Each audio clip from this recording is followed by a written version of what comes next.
Shalom, Bapak Ibu Saudara. Kita teruskan studi kita kristalisasi.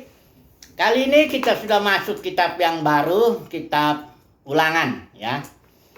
Dari judulnya Ulangan, jangan sampai kita terkecoh bahwa ini seolah-olah kitab ini mengulang ya apa yang sudah ada ya. Wah, itu kesalahan yang fatal juga ya. Walaupun memang ada kelihatan dia diulang, tapi kitab itu bukan kitab ulangan, bukan mengulang ya. Coba dulu, mengapa demikian dia? Mengapa dia bukan ulangan? Karena ini kitab ini ditulis oleh Musa ya, walaupun nanti kita melihat ada sejarawan Deuteronomistik ya, nanti kita lihat dulu ya. Ini ditulis oleh Musa ketika Musa sudah berusia kurang lebih 120 tahun. Sudah dekat dengan kematiannya. Jadi kita tahu sudah perjalanan itu dari Mesir, Gunung Sinai, 10 bulan sini, Kadesi Barnea ini. Disinilah 12 penminta gagal, dia berjalan. Diputar sama Tuhan 38 tahun, kurang lebih Harun juga mati di situ. Kemudian dia berjalan ke sini, menghantam orang Amori, Sihon dan Og, itu dua raja Amori. Dan generasi pertama sudah habis. Kemudian Musa ada di dataran Moab. Itu ada sungai Yordan, sebelah timurnya itulah dataran Moab. Yang tadinya didiami oleh Sihon dan Og, dua raja Amori itu yang sudah dikalahkan. Dan di sebelah sininya, sebelah baratnya itu ada kota Jericho ya, yang pertama kali dihantam oleh Yosua itu nanti. Nah, Musa di situ dengan generasi kedua ya. Musa ada di dataran Moab dan menuliskan ini kitab Ulangan. Ini sebenarnya kitab Ulangan ini istilah Ibraninya ini Hadebarim, itu artinya kata-kata ya. Dari ayat 1 pasal 1 inilah, ini bahasa saya pakai LI ya, ILT. Inilah perkataan-perkataan yang Musa ucapkan ya. Ini Hadebarim, istilah Ibrani itu kata-kata.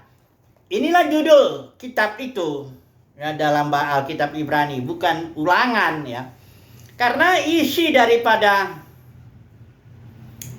kitab Ulangan ini, yang dalam bahasa Indonesia kita Ulangan, itu berisi kata-kata Musa atau nasihat Musa kepada generasi kedua. Ya, dengan nanti kita lihat tekanannya Musa mau memberikan wahyu lah tentang perjanjian. Karena sebelum itu Tuhan belum memberikan pemahaman. Jadi kata-kata Musa ini yang dalam kitab Ulangan ini tujuannya memberikan pewahyuan lah, memberikan penerangan ya, penjelasan kepada generasi kedua agar mereka memahami perjanjian itu, mendengarkannya, mentaatinya, mempelajarinya ya. Itu maksudnya. Jadi bukan diulang perjanjian yang di Gunung Sinai, bukan itu, bukan diulang, tapi diberikan. Makanya nanti ada lagi di pasal yang berikut, pasal 29 kalau tidak salah, itu nanti kita akan sampai ke sana. Itu seolah-olah memang jadi kayak ada dua perjanjian. Musa bilang selain perjanjian yang ada di Horeb itu, di Sinai. Sebenarnya bukan dua perjanjian. Tetap satu perjanjian lama, tapi Musa memberikan penjelasan, pewahyuan, bahkan nasihat, dorongan. Nah, ini mengapa demikian? Ini karena kitab Ulangan ini menurut ada seorang yang namanya seorang ahli Perjanjian Lama kebangsaan Jerman, namanya Martin Knopf ya. Dia itu hidup tahun 1902 sampai 1968 ya. Dia inilah yang pertama memberikan suatu pandangan lah ya, dan saya yakin pandangannya tepat gitu ya. Saya senang sekali mempelajari Deuteronomistik ini. Karena dia bilang begini, ini kitab ini memang tulisan-tulisan Musa juga, tapi disunting, diedit ya oleh satu tim sejarawan yang disebutnya sejarawan Deuteronomistik Jadi dari kitab Ulangan, ya, terus di sini ada kitab Yosua Hakim dan sampai Raja-Raja. Ini satu tim yang menulis ini. Ini raja-raja ini cerita tentang Israel yang dibuang di Babel. Ini Deuteronomistik ini dia mau menjelaskan kepada bangsa Israel mengapa kalian itu dibuang. Karena kalian tidak pegang perjanjian Musa. Itu maksudnya. Ditulislah satu rentetan kitab, yaitu Ulangan. Kalau dalam kitab Ibrani nggak ada hakim-hakim, satu hakim, dua hakim, enggak. Itu satu kitab aja. Samuel juga gitu, satu kitab. Hakim-hakim satu kitab. Samuel satu kitab, Raja-Raja satu kitab. Nah, jadi Ulangan, Yosua, Rut nggak ikut ya. Ulangan, Yosua, Hakim-hakim, Samuel, Raja-Raja, ini satu paket tulisan, editan lah kalau dibilang edit. Ketika ditulis ketika Israel sudah dibuang ke Babel, ya, itu oleh tim sejarawan yang yang si Martin Knott ini menamakannya sejarawan Deuteronomistik. Ini di kitab Ulangan ini Deuteronomi, bahasa Inggris itu, kitab itu, ya. Nah, tujuan daripada tim sejarawan ini mau menjelaskan kepada bangsa Israel bahwa karena tidak memegang perjanjian itu, maka Israel dibuang ke Babel. Itu sebabnya dalam kitab Ulangan ini, kata-kata Musa ini, dia tekanannya itu perjanjian. Dengan catatan perjanjian yang dijelasin, yang diwahyukan lebih jelas dengan dorongan nasihat supaya taat, dengar, dan sebagainya begitu ya. Nanti kita akan masuk langsung aja ke Bilangan pasal 5 ini ya. Ulangan pasal 5 yang berbicara tentang perjanjian ya. Nanti dulu ya. Kita pembukaan dulu sebentar ya. Ini nampaknya untuk yang pasal 5 ini, Ulangan yang akan kita bahas ini nggak bisa satu kali nih. Karena ini merupakan tema sentral lah dalam kitab Ulangan itu adalah perjanjian itu. Perjanjian Musa. Ada sejarah Yahudi ini. Nah, saya coba dulu bicara sedikit lah Alkitab bangsa Yahudi supaya kita nanti bisa melihat lebih punya gambaran lah ya. Nah, Alkitab perjanjian lama yang di kitab kita disebut perjanjian lama ini bagi orang Yahudi, ini kan kitab mereka. Mereka membaginya dengan prinsip trilogi ya. Yaitu yang pertama mereka sebut Torah, ajaran. Yaitu kitab itu Kejadian, Keluaran, Imamat, Bilangan, Ulangan. Ini mereka menyebutnya Torah. Kemudian Nebiim, ini nabi-nabi ya. Im itu artinya jamak nabi-nabi.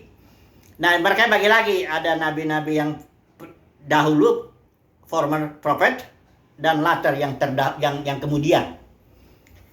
Nah, ini yang masuk dalam Deuteronomistik bagi orang Yahudi ini, Alkitab itu dimasukkan yang nabi-nabi yang sebelumnya ya, bukan yang terdahulu, bukan yang terkemudian, yang sebelumnya ini, yaitu Yosua, Hakim-hakim, Samuel, Raja-Raja. Nggak ada satu Raja-Raja, nggak ada satu Samuel, 2 Samuel, nggak ada. Nah, untuk nabi-nabi yang kemudian itu Yesaya, Yeremia, Yeskiel, dan 12 kitab nabi. Dan yang kategori ketiga dari kitab Ibrani itu Ketubim namanya, tulisan-tulisan. Nah, ini Mazmur, Amsal, Ayub, itu Syair, ada juga 5 gulungan kitab, Rut, Kidung Agung, Pengkhotbah, Ratapan, Ester, baru ada sejarah. Daniel, Ezra, Nehemia, Tawarik. Nah, ini sejarah ini.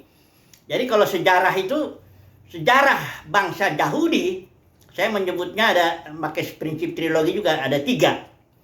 Yang pertama sejarah Deuteronomistik yang akan kita pelajari sebentar kitab Ulangannya ini. Sejarah ini dari mulai Musa itu sampai pembuangan itu jelasin itu. Dengan tekanan perjanjian Musa. Kemudian ada juga sejarah yang tekanannya perjanjian Daud, itu yang ditulis di Tawarik. Kalau kitab Ibrani tidak ada 1-2 Tawarik. Pokoknya Tawarik aja. Itu sejarah Israel, menjelaskan perjanjian Daud. Kemudian ada lagi satu yang dibilang remnant history, artinya sejarah orang yang datang kembali setelah dibuang di Babel 70 tahun, datang lagi ke tanah perjanjian. Itulah yang ditulis di Ezra, Nehemia. Dalam kitab Ibrani ini satu kitab itu sebenarnya. Jadi ini sebenarnya sangat penting kita mempelajari kitab Ulangan. Ini kitab yang paling banyak dikutip oleh para penulis perjanjian baru. Ini kitab Ulangan. Ini boleh dibilang teologi Musa lah ya. Seorang hamba Tuhan yang sudah tua, berpengalaman, ya. Dia menulis lah ya. Kata-kata ya. Yang merupakan nasihat, dorongan, pewahyuan kepada bangsa Israel generasi kedua khususnya pada waktu itu, agar mentaatilah ya perjanjian itu. Coba dulu kita sekarang melihat pasal 5 ini ya. Masuk dulu kita lihat ya Ulangan ya. Kita langsung masuk Ulangan pasal 5 karena di sini ditulis 10 firman itu. Nah, perjanjian itu kita harus tahu dulu ya, yang dimaksud perjanjian itu nanti kita akan bahas memang perjanjian itu yang loh batu itu. Karena yang disebut perjanjiannya secara khusus itu adalah 10 perintah ini yang nanti kalau saudara baca sendiri aja nih pasal 5 ini. Yang loh batu yang Tuhan tulis di loh batu itu hanya ini 10 The Ten Commandment, orangnya 10 firman ini ya. Itu yang Musa berpuasa, tidak minum air, tidak makan roti 40 hari. Disitulah Tuhan menuliskan di dalam 2 loh batu itu dituliskanlah yang 10 firman ini. Dan yang 10 firman ini yang juga diucapkan oleh Tuhan langsung di Gunung Sinai itu. Dia tuh orang Israel dibatasi memang mendengar 10 firman itu, Tuhan sendiri yang bicara ya. Gemetarlah itu memang bangsa itu. Tapi sayangnya gemetarnya sebentar aja. Setelah Musa 40 hari di sana di atas Gunung Sinai dapat 2 loh batu, orang Israel udah nyembah anak lembu emas. Kita tahu ceritanya itu di dalam kitab Keluaran ya. Ya. Nah, Musa marah begitu, banting itu 2 loh batu, loh perjanjian itu namanya ya. Karena memang inti daripada perjanjian itu ada di loh itu. Sekalipun nanti ada ketetapan-ketetapan, peraturan-peraturan dan yang lainnya lagi ada. Tapi perjanjian itu sendiri ditulisnya dalam loh itu. Nah, Musa marah karena orang Israel udah nyembah anak lembu emas, dibanting itu, loh itu pecah. Nah, Tuhan mau binasakan itu bangsa itu, generasi pertama itu. Tapi Musa berdoa jangan, nanti gimana, dia bersahabatlah Musa. Tidak jadilah dibinasakan. Kemudian bikin lagi yang baru dengan bikin tabutnya juga. Tuhan tulis lagi. Nah, ini dia loh perjanjian itu yang sedang mau kita pelajari ini. Ada ya ketetapan-ketetapan. Misalnya tentang kalau kita tentang imam-imam ya, korban, tentang imam-imam, peraturan untuk Israel itu ada di kitab Imamat. Itu perjanjian juga, tapi maksudnya yang loh perjanjian yang dimaksud yang Tuhan ucapkan langsung di Gunung Sinai, di puncaknya itu ya ini. Ya, 10 perintah ini. Ya. Nah, mari saya rasa kita bisa langsung masuk ini ya kepada pasal 5 ini 10 judulnya di LA itu ke 10 firman. Saya lebih tepat senangnya menulis ini loh atau firman yang disebut loh perjanjian itu. Ya, itu dulunya ya. Oke lah ya. Kita lihat dulu ayat pasal 5 ayat 1. Saya baca ini yang pakai LI aja ya. Musa memanggil seluruh orang Israel berkumpul dan berkata kepada mereka, "Dengarlah, hai orang Israel, ketetapan dan peraturan yang pada hari ini kuperdengarkan kepadamu supaya kamu mempelajarinya dan melakukannya dengan setia. Ayat 2. Di sini dikatakan, boleh kita baca ya. Tuhan di sini ya, Allah kita telah mengikat perjanjian dengan kita di Horeb. Horeb itu artinya Gunung Sinai, sama itu ya. Oke, coba dulu kita pertama dulu. Coba saya baca dulu yang ILT ya.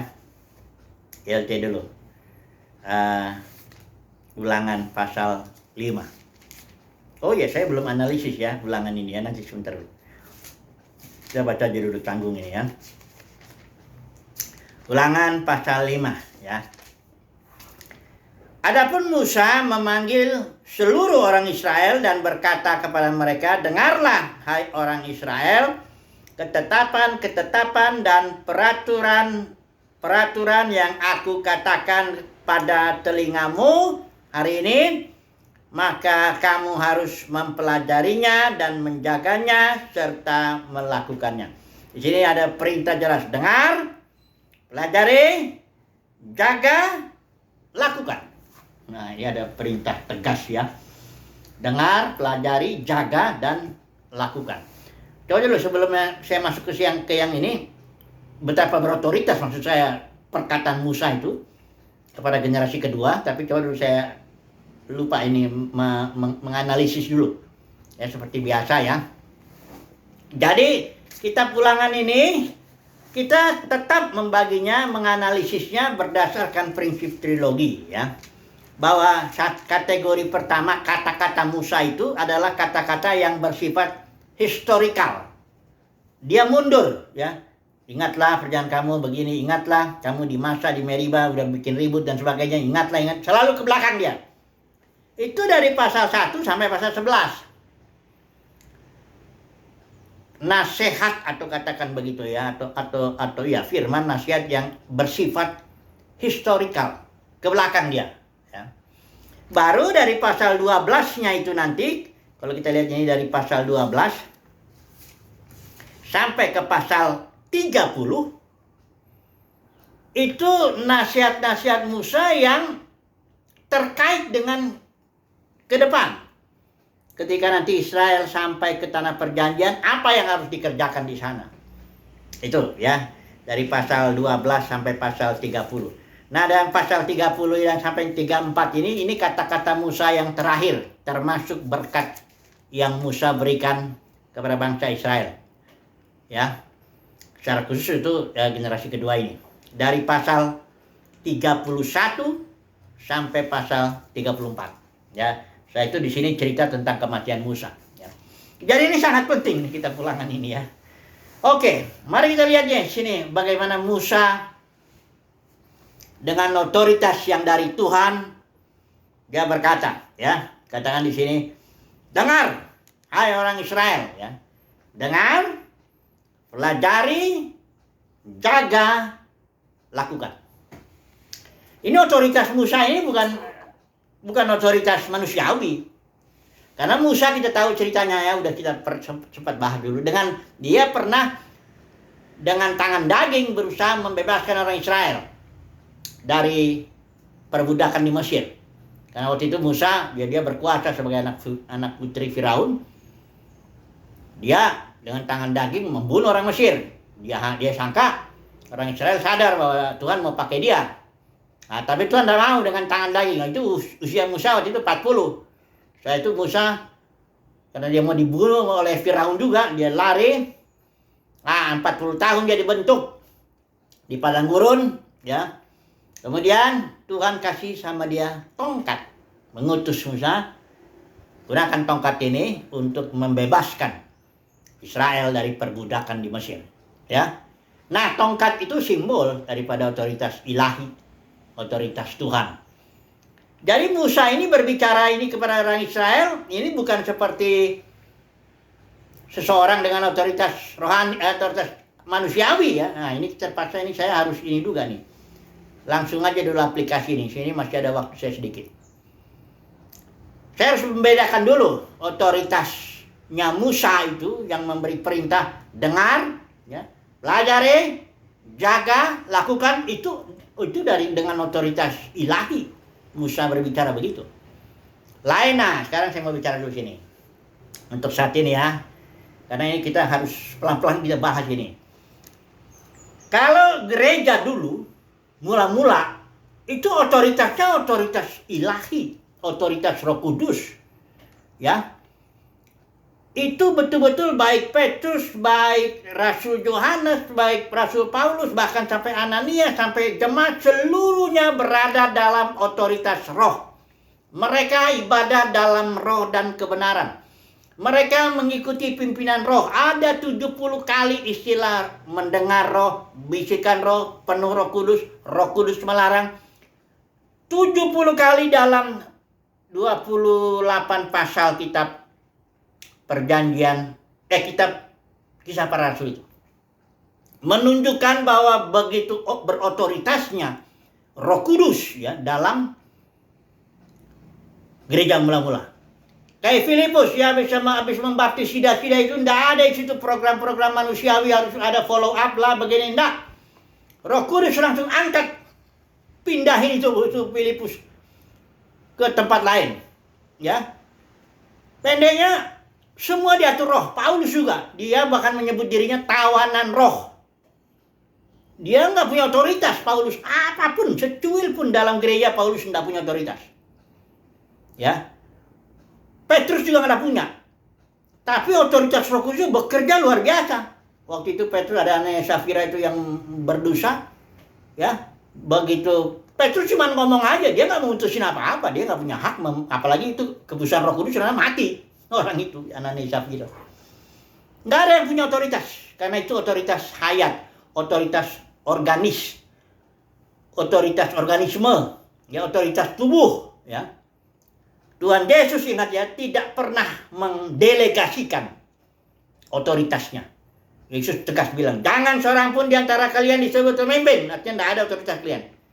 Akulah pemimpinmu. Aku yang akan atur semuanya langsung. Tiap anggota langsung diatur. Aku yang atur. Ya. Aku tidak pernah ngangkat orang. Entah gembala sidang lah namanya. Entah porus lah. Entah apa yang kalian punya otoritas. Nah, itu terjadi. Nah, yang coba bilang. Otoritas manusia masuk dalam gereja. Awalnya gimana? Awalnya ketika dalam Kisah Para Rasul 20. Ada beberapa penatua. Karena kerasukan serigala ganas. Dengan ajaran palsu dia tarik murid-murid kepada dirinya. Barulah dia berotoritas atas murid-muridnya itu. Para pemimpin ini, beberapa pemimpin ini. Ya. Itulah dia yang kalau dalam kitab Wahyu disebut ajaran Ijebel atau Nikolaus. Ya. Jadi dia masukkan otoritasnya. Otoritas manusia ke dalam gereja. Gereja tadinya otoritas Roh Kudus, total otoritas tidak ada, dia nggak delegasikan ke siapapun. Tuhan Yesus bilang, aku akan menjadikan gerejaku, aku tidak akan serahkan otoritas secuil pun kepada para pemimpin. Nah, para pemimpin tunduk sama aku juga, nggak boleh. Akulah yang memberikan rasul nabi mengajar. Semua nurut sama aku, kayak Paulus yang tawanan roh dibilang. Dia pun tidak bisa berbuat apa-apa. Ya. Pokoknya aku yang ngatur. Nah, ini gerejaku kan. Nah, lain kalau ini para pemimpinnya narik murid-murid kepada dirinya, itu gerejanya bukan gereja Yesus, itu gerejanya dia. Wong asetnya punya dia, ajarannya itu ajaran dia, dan semuanya penundukan dirinya ke dia juga. Semuanya dia kok. Itu bukan gereja, itu denominasi. Harus dibedakan jelas. Antara gereja. Kalau gereja itu punya Yesus. Otoritasnya otoritas roh. Kalau denominasi itu punya dia itu. Ini kerajaan juga, ini kingdom juga, punya siapa terserah itu ya. Kalau biasanya kalau apa gembala sidang ya punya dia itu, atau apa punya atau sistem sinodal ya punya sinode. Ya. Nah, ya bukan berarti tidak ada otoritas roh bekerja di situ. Jadi berdua campur. Itu makanya disebut Babel. Campuran dia. Itu makanya yang di Wahyu pasal 17, perempuan duduk di atas binatang. Perempuan itu siapa? Gereja. Binatang itu siapa? Sistem pemerintahan manusia. Jadi perempuan atau gereja yang ditopang oleh sistem pemerintahan manusia, itulah yang diuraikan dalam Wahyu pasal 17-18. Terhadap itu umat pilihan Tuhan, Wahyu pasal 18-4 bilang keluar di situ. Kalau saudara dan saya mau betul-betul ibadah dalam roh dan kebenaran, tunduk hanya semata-mata kepada pimpinan roh, nggak bisa kita ada di dalam sistem campuran itu. Oke lah, saya cukup dulu sini ya. Besok saya sambung ini. Ini harus pelan-pelan dulu ya, karena ini sebenarnya perjanjian ini sentralnya. Saya harus nanti ngejelasin lagi bedanya perjanjian lama dan perjanjian baru, karena ini dalam para pengajar ini main comot-comot yang di dalam perjanjian lama karena nggak tahu bedanya. Dibawalah hukum perpuluhan oleh denominasi ini, para pemimpin. Itulah ajaran palsu yang saya bilang itu. Perpuluhan lah, yang buah sulung lah. Kenapa nggak kalau hukum rajam nggak masuk sana? Kadang nggak enak itu. Nanti saya mau jelasin juga tafsirannya kalau hukum rajam tuh kalau dibawa ke dalam konteks perjanjian baru itu apa. Jadi harus jelas ini ya, harus jelas dulu. Saya rasa ini cukup dulu lah ya sebagai pembukaan ya, bahwa perjanjian itu ini sangat penting. Tuhan kita, kesimpulannya Tuhan kita adalah Tuhan perjanjian. Dia setia dengan perjanjiannya. Dia pegang perjanjiannya. Tidak akan dia melanggar perjanjiannya. Makanya kesetiaan itu sifat, di kitab Amsal bilang, apakah yang diinginkan daripada manusia itu sebenarnya? Kesetiaan. Sifat setia pegang itu perjanjian itu. Ya. Kalau nanti kita lihat tadi kita masuklah ya. Sedikit dulu ya, saya mau bicara dulu mengenai setia ini sebagai penutup ini. Ada binatang yang sangat setia itu. Perlu kita belajar itu dari binatang itu. Namanya anjing. Orang kalau ngeliat anjing, katanya binatang paling hina. Bukan. Kalau saya melihat anjing itu binatang yang paling setia. Ya. Karena dia pernah ya tuannya mati dikubur, anjingnya diam di situ. Sampai anjingnya itu mati juga di situ. Karena setianya si anjing ini sama tuannya. Ada juga ceritanya katanya di Jepang tuh anjing selalu ngantarin tuannya ke stasiun ya. Tiba-tiba tuannya pergi ke stasiun kerja ya, dia pergi, dia pulang sore, dia pagi semua sore itu anjing pergi ke sana terus ya. Setelah itu tuannya udah meninggal di sana. Ya anjing nggak tahu, tiap sore dia datang ya, pagi datang, tiap sore dia datang cari tuannya kan, sore terus itu berulang-ulang sampai anjing itu mati di situ. Sehingga orang-orang sekitar stasiun itu dibikinlah patung anjing untuk membuktikan, untuk menghormati si anjing yang setia ini. Saudaraku, belajarlah kita dari anjing ya. Anjing binatang yang paling setia, dan Tuhan inginkan sifat yang kita inginkan itu adalah sifat setia, karena terkait dengan perjanjian. Setia terhadap perjanjian, pegang teguh. Tapi gimana caranya? Itu besoklah kita sambung lagi ya. Haleluya, amin.